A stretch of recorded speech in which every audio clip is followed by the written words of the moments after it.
साहेब, दिल्लीमध्ये भारतीय जनता पार्टीला जे आहे ते पूर्ण बहुमत मिळालेलं आहे आणि काँग्रेसचा एकही सदस्य जो आहे तो दिल्लीत निवडून आलेला नाही. कसं पाहता याकडे? दिल्लीमध्ये आजच्या ज्या मतमोजणीमध्ये भारतीय जनता पक्षाला एक हाती सत्ता मिळाला.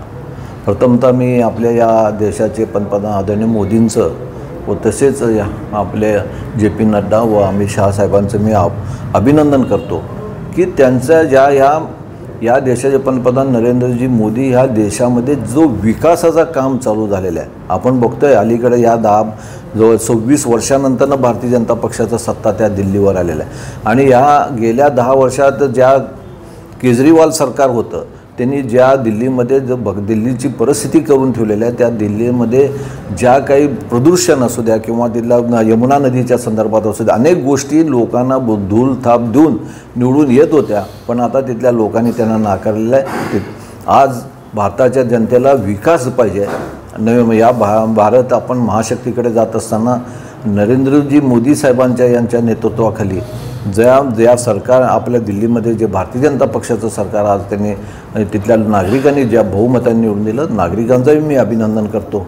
आणि पुन्हा एकदा दिल्लीमध्ये पुन्हा एकदा विकास सुरुवात होणार ही नक्कीच. विरोधकांकडे एकंदरीत EVMचा पण प्रश्न जो आहे तो उपस्थित केला जात आहे. EVMचा प्रश्न तर प्रत्येक निवडणुकीला उपस्थित होत आहे.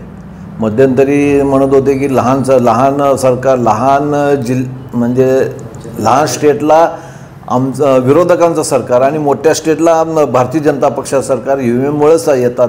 हे सगळं चुकीचं आहे. EVMमध्ये कुठलंच हे झालं नाही. आपल्या निवडणूक आयोगाने स्पष्ट करून सांगितलेलं आहे.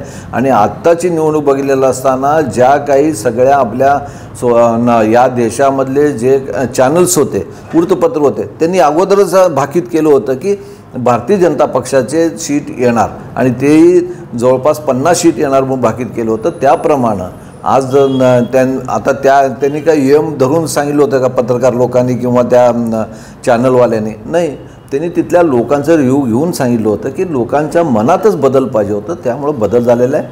विरोधक सातत्याने EVMवर ठपका देत असतात, ते त्यांचं काम चालू आहे. आणि आज बघितलं असताना काँग्रेसची परिस्थिती तिथं की एकही उमेदवार त्यांचा तिथं निवडून न येणं खरंच फार नाचक्की या काँग्रेसची झालेली आहे. आज एवढ्या मोठ्या या देशाच्या राजधानीमध्ये आपला एकही माणूस निवडून येत नाही आणि आपण मोठमोठ्या गोष्टी EVM किंवा इतरही मोदींना नाव ठेवत राहतो. आणि याच्याबद्दल काँग्रेस स्वतःचं आत्मपरीक्षण करण्याची गरज आहे.